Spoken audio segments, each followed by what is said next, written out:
good afternoon, everyone. It's really nice to be back and see many old friends. And see many old friends from the early 90s. And also our colleagues that have spoken so much energy and passion still very much around.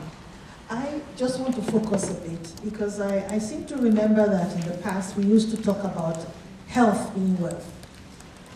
And more in recent years, I'm beginning to hear more like wealth is wealth. And health is sort of being marginalized. I say this because my presentation is to be about gender and climate change, what is missing.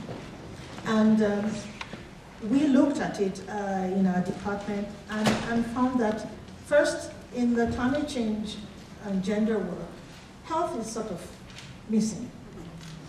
And then in the climate change and health work, the bit that's being done by WHO, gender was missing. So we had like we felt a double passion to try and get some of it in.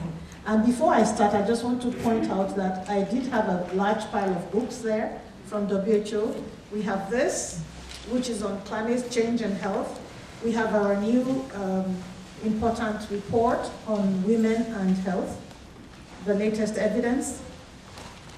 And we have this draft discussion paper that resulted from the collaboration between the people working on gender in WHO and the people working on climate change and health to try and bring it all together. And I'm very happy to know that most of them are gone.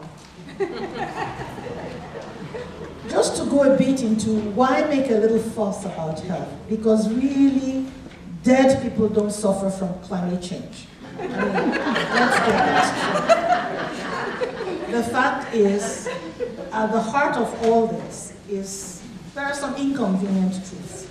That some of the effects of climate change, like undernutrition, like diarrhea, like malaria, these are all health issues that are the exit end of the climate change problem. There are many, many highly sensitive changes to climate change which are related to health. And let's just think about how many the ways there are in which climate change can affect health. And we know about the changing patterns of disease and morbidity, and I'll cite a few examples later. We know about food availability, water and sanitation, everybody talks about that, shelter and human settlements, extreme events, population and migration. We all, now that we're thinking about it, when I shocked you about health being at the core of it, you can say, yeah, you can agree with me that these things are related to health. And what specifically, in terms of the changing patterns of disease and morbidity? We all heard about the heat wave in Europe a few years back, and so many people died. And we actually got some of the data and did gender analysis of that, and were able to find that there are differential effects for men and women. You will read this all in the report we have. We also know that the temperature changes will affect transmission of vector-borne diseases and cholera outbreaks and so on. Again, you will read about this in our document, and I know we started late, so I'm hurrying up a bit so I don't take up a lot of time. Another way that I mentioned in the summary slide was food. I mean, we are happy that people were able to survive in Haiti for weeks without food on the ground. But we found out the guy had some biscuits in his pocket that he was eating. So you really need food to survive for any length of time. And there is no doubt about this, that with the changes in climate, the food availability is going to become a problem. And when you look at it, though men and women, we need food, but women, we need the food, not only when we are not pregnant, especially when we're pregnant, and we also need it to feed our children.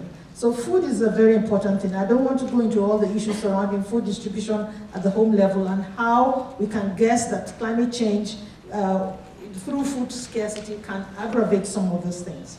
Water and sanitation, that's basic. I think from everything else, even without climate change, we do know that when there's lack of water, the effect that has on diseases. So a lot of the arguments we needed to make were already made from other issues that lead to scarcity of water. And shelter and human settlements, there is no doubt that urbanization is linked to increased environmental vulnerability.